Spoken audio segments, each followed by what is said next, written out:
Welcome back to Game of Growth, your weekly podcast of growth stories across the world. You're listening to episode 12, and this is your host, Tina Verma from TruePush. So, today we have our guest who is the part of Fortune 40 under 40 list and Economic Times 40 under 40 list 2018. And he is the TEDx speaker as well. Let's welcome Deep Bajaj, founder at Peabody, India's first female urination device, and along with many other products that provide the solution to make a woman's life easier and more comfortable. Welcome to the show, Deep. And how is it going? How did this whole quarantine shape you in? Well, thank you so much for having me over. Quarantine, like other challenges, I mean, this is yet another challenge, but like we've taken on other challenges, we're taking on it in the right spirit to say whatever changes had to be made to the business to ensure that it sees through this period were made, whether it's about cost control or team rationalization or channel rationalization, did all of that and got the train back on track. So far so good. Yeah, can't complain beyond a point. Great, great. So, Deep, is your entrepreneurial journey, is that by choice or by chance? What's your story? I'd say I mean, I can make it sound glorious by saying it was by choice, but I think it has been by chance. The only thing I knew was that I would like to do things on my own, which eliminated job as an option. Honestly, early on, but would I did I ever decide that I would get into fem hygiene? Not really. So it has been by chance that one thing after another luckily worked out for us, and we are now trying to solve intermittent menstrual hygiene challenges for women with Sirona Hygiene, where we have three babies or three products, three ranges as we call them: toilet hygiene under Peabody, menstrual hygiene under Sirona, and everyday hygiene under Bodyguard. So that's what we're doing. How did we Great. get into it? I'm sorry. So, well, it all started with events. I started with events in 2006, 2006 till 2010. This is what I did. 2010 till 2014, I was into handmade carpets. And and these were, I mean, events was also my own business. I exited it. Carpets was with my wife. So she still runs that business. We do carpets for hotels across the world. It was around 2013 when I realized that I would want to do something else. I think carpet had stabilized and it was just about selling regular product. While inside, I have always been a fan of solving problems. So even in events, the way we used to approach our clients was that we are a consulting firm. We would come back to you with solutions. So just give us a challenge and we'll come back. And I thought that it'd be interesting for me to do something more. The idea for Peabody was born on a road trip where we were four couples traveling from Delhi to Jaipur, and I was, having fun with everybody, saying, "See, men are so blessed. We can do whatever in terms of, drink and pee wherever." Not something that I'm very proud of, though, but that's what I said. And at that time, a friend's wife suggested that she had seen someone in Europe use a makeshift contraption to stand and pee. Now, for me, my days at events, had shown me that no matter how hard we try, in outdoor concerts, we can't give clean toilets to women.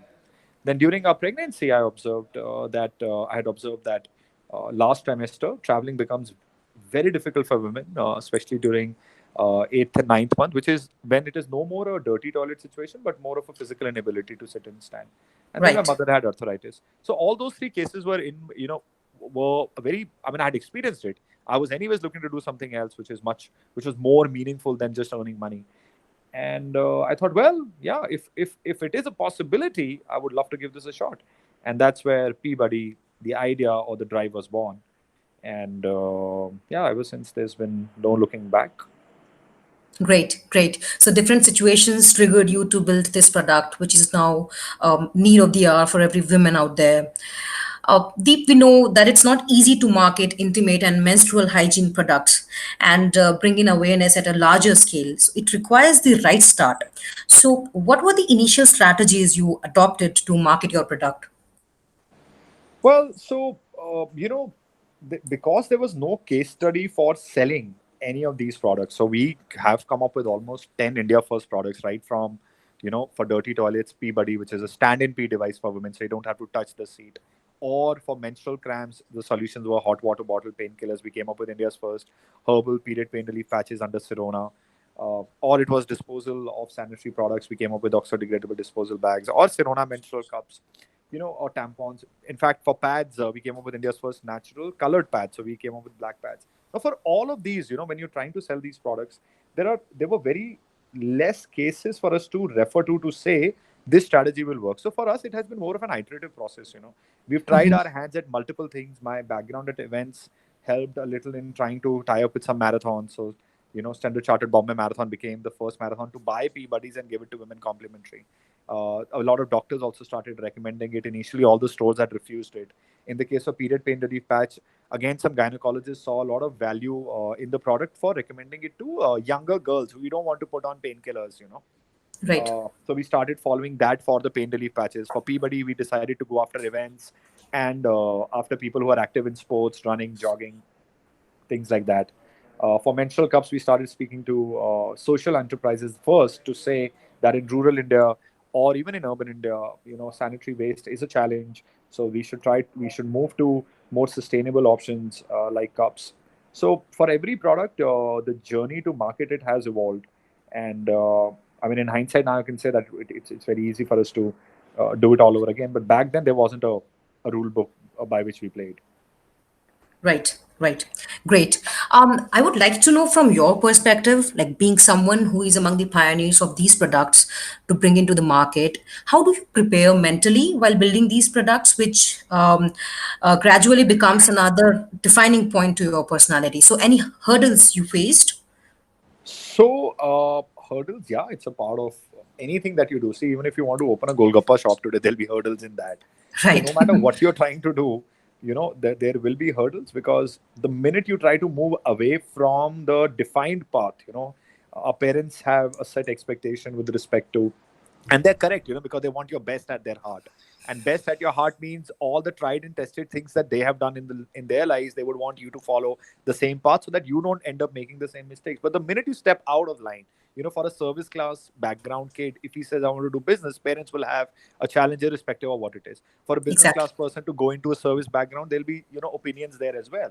So in my case also there were many opinions. Unfortunately, in my case, it was all coming from men who had nothing to do with the products, Okay. talking about it being an unnecessary advantage or liberty to women, stuff like that. But customers that way are extremely evolved. You don't need to really, you can't fool them into buying something. You can only tell them about a solution. And if it appeals to their problems, they come around. And that is something that happened in our case as well. Well, initially, some of the stores refused to keep Peabody because it said loud and clear on the packaging, ladies' freedom to stand in pee. It was green, it was bold. Then this marathon that I mentioned, they were facing the problem, and they said so many runners run it, but toilets are not clean. They saw merit. Doctors saw merit for pregnant ladies, where they thought it is not about it being a product which you use for leisure, but even for medical purposes relevant. So when there came a problem, there were also solutions. It's just that we kept looking. We just didn't give up, and we still not given up. I'm not saying we've arrived anywhere, but we keep looking even today for avenues to sell these products because they are all habit changing, and it takes time, and the process to arrive at them is customer driven. So for us, except for the first three products, which is Peabody, which I had experienced with my wife, that toilets, and in my personal professional life as well, and pain relief patch, which also I launched keeping her in mind because she has turbulent first day pain, and the disposal bags, which were launched because she's a cleanliness freak. Other than that, our customers started telling us about the product, whether it was the intimate wipes. So we were amongst the first ones to introduce intimate wet wipes here to clean your intimate areas on the go, or the anti-chaffing cream where people get rashes because of pads or because of heavy thighs in the intimate areas. All these have been coming from customers. So we listen to our customers, and that's how new products are launched. Other than that, it's an iterative process, like I said earlier. Amazing, amazing. So, Deep, any women hygiene centric campaign you personally like, and would you like to share more details about it? So we for Peabody, initially because it was difficult to talk about it, we didn't have marketing dollar. we tied up with TVF Girlyapa, and we did a campaign called "To Pee or Not to Pee."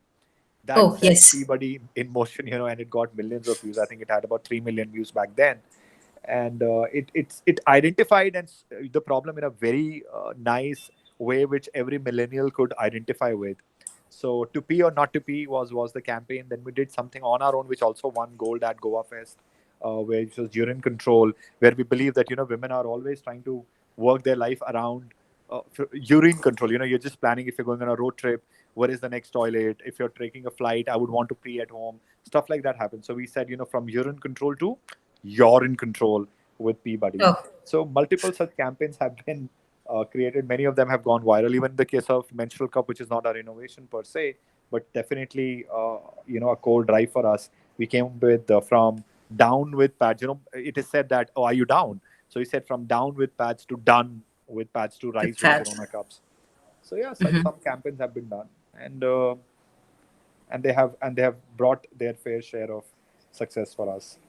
Great, great. So, in order to reach these campaigns to the right audience and that too in bulk, so what are the various digital mediums and channels that you include in your growth plans? How do you engage your website and app users? So we don't have an app yet, but for website and others, we use social media to the best that we can. I won't say we are the best at it, but it's there is a great team which is trying to understand what kind of an audience would like our new products at least, and we use social media and these videos to spread a word. So far we have not gone ATL. We've done innovative things in BTL as well, which is an event. So I'll give you an example. uh, there is an all women's run by the name of Pinkathon. So there, in 8 cities, we created standing urinal, and in every city, 500 to 1,000 women stood and peed. So we do stuff like that to ensure that it is in our customers, within customers' reach, and they can experience the brand up close and personal. Great, great, amazing. So, Deep, moving on to the next question, digital awareness may or may not reach the rural settings. Of course, many efforts are being done to create awareness that penetrates into the deeper section of the societies which are far away from the city lights. In fact, Bollywood films are also coming up, which is creating awareness of unaddressed intimate hygiene issues. So, are there any specific plans and strategies to uplift women in rural areas, considering the issues aforementioned? So, see, we have our own paid forward campaigns that we run. In fact, for two of them, we won CSR awards last year. So, what we do is whatever product we sell, we keep aside, a particular percentage out of every product for our campaigns, where the money is then used to give out, especially menstrual cups, at no charge to the underprivileged. And we work with traffic sex workers, we work with the marginalized. And what we do is we not only talk to them about menstrual hygiene, but we also expose them to some of our products, which can be sustained. So, for instance, cups is the product that we give out. Right. So in rural India, I think that's the way. The more we talk about these issues, the more mainstream these needs will become. Abhi, the biggest issue is that as a country, we don't talk about intimate hygiene issues openly. It's not a dinner table discussion. And I'm not saying that you discuss it every day, but it should be. If we can discuss headaches and fevers, we should also be able to discuss menstrual hygiene challenges, which are putting our women at some disadvantage. And by the time my girls grow up, I want to be able to contribute some to be able to change it. And this is what we are doing with our campaigns, whether it is in urban India or in rural India. Urban, because it's a startup which we run for profit with a social soul, we are unable to do much, but the work has started. Like last year again, we must have given out over 20,000 kits to women, so we are doing our bit in to empower those who can't afford these products, but if they get the product, their life will be impacted for the better. Right, right. I agree with you. So, Deep, one important question is how is internet penetration and improvement in logistics is helping the accessibility of women hygiene products, and has the current infrastructure helped Peabody? So, well, immensely, to be honest, because earlier for a concept product like Peabody, To be able to advertise it would take crores and crores of rupees. To be able to deliver it would mean you need to have a distribution network. So both online marketplaces and logistics and internet, three things, I'm sorry, have played a huge role in concept products like ours, or habit changing solutions like ours, or new products like ours, to reach out to the remotest parts of the country. And this is again a mindset challenge. So think of it like, there could be a girl who might be just earning 10,000 rupees or 25,000 rupees or 30,000 rupees, and she would switch to Peabody because she wants to be safe during last trimester. And there might be somebody earning 10 lakhs a month also and would say, no, well, I don't know, sort of a thing. Same is the case with the cups. In the case of menstrual cups, is something that you insert in your vagina. So it's again a mindset thing, and so the fact that now we can reach the remotest part of the village, even in India, or even tier 2, tier 3, tier 4 towns, just by a click of a button, has simplified survival a lot, and you don't even need to launch products with, let's say, 50,000 units. You can even start with a small quantity and look at the response. So it has helped a lot. Right, right. In fact, as a woman, I would just hope that these products become so common in use that every woman would not need to think twice before purchasing these products. The testimonials and reviews are really important to get the traction of new customers. In fact, one single review or a testimonial can extrapolate the awareness to 10 or thousands of other users. So, how are you building them, and what's your customer retention strategy?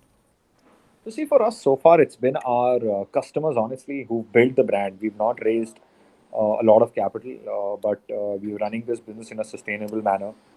We have been PAT positive for the last 2 years, and it's all thanks to customers who are talking about our products and their reviews. Definitely on social media and on marketplaces help in amplifying the reach. So we continue to request our customers to talk about us.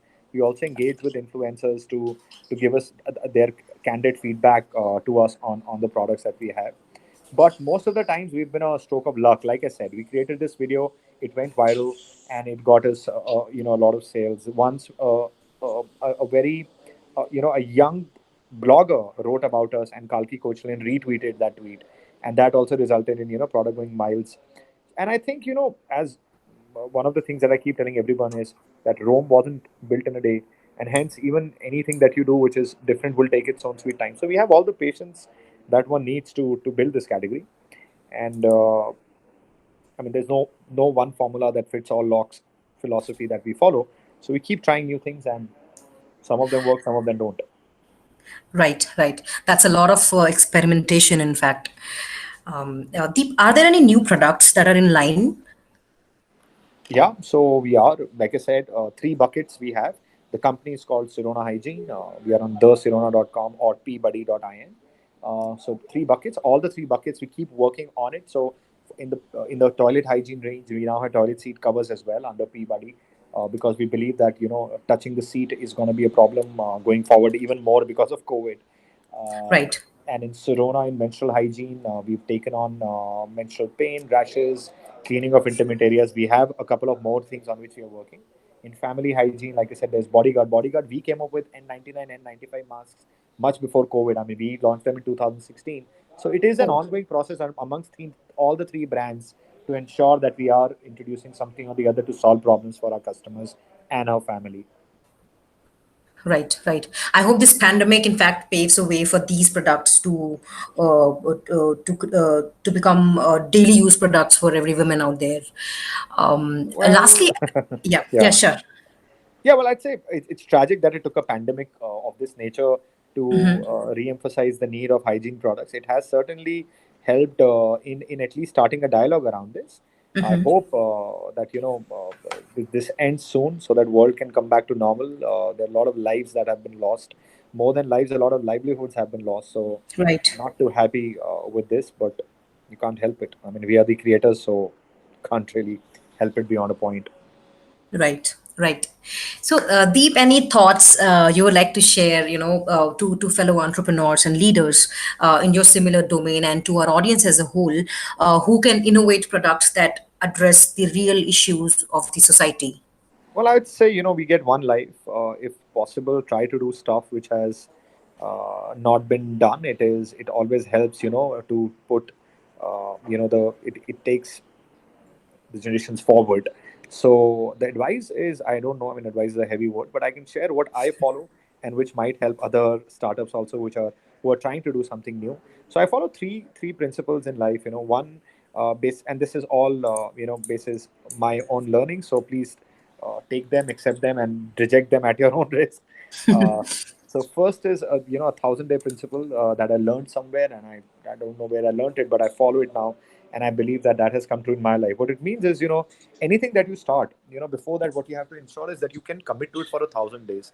And most of the businesses who survive that path would end up surviving, in a sustainable fashion. I've seen that any business that I ran beyond 1,000 days became profitable and sustained. Anything that I gave up early didn't work. So for me, piece of advice is, if you're planning to start something, give yourself at least 3 years to say, yeah, I will ensure that I run it for 3 years. And by then, all the lessons would be learned, whether it is employees, co-founders, funding. You would have crossed all the bridges. Second, Right. for us is that, patience is something that you should have, during these 3 years or these 1,000 days. There'll be a lot of good days, there'll be a lot of bad days. It's important that you keep patience. And like I said, Rome wasn't built in a day, neither is a profitable startup.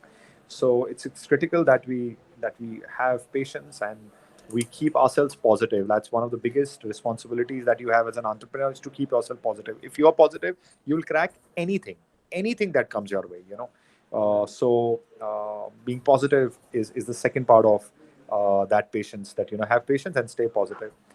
And third is, stay away from negative people. I'm all for constructive criticism, but there are a lot of people who are just destructive in their criticism. So it's important that you identify them.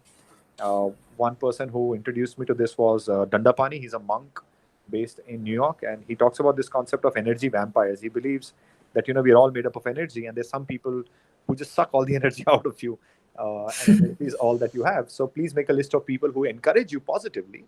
Criticism is all right, and there are people who just discourage you all the time. So stay away from those people. It's very important for you to stay positive. And the last, like I said, would be that, don't start a business with the objective of making money only. You should start with solving a problem at the core. Have it very clearly defined that, I'm here to solve this particular problem for my customers. If you're able to solve problems, if you're able to stay that course and keep customers at the center of your universe, not looking at the market potential at all the times, you would end up creating a company that will make money anyways. So yeah, that's the advice.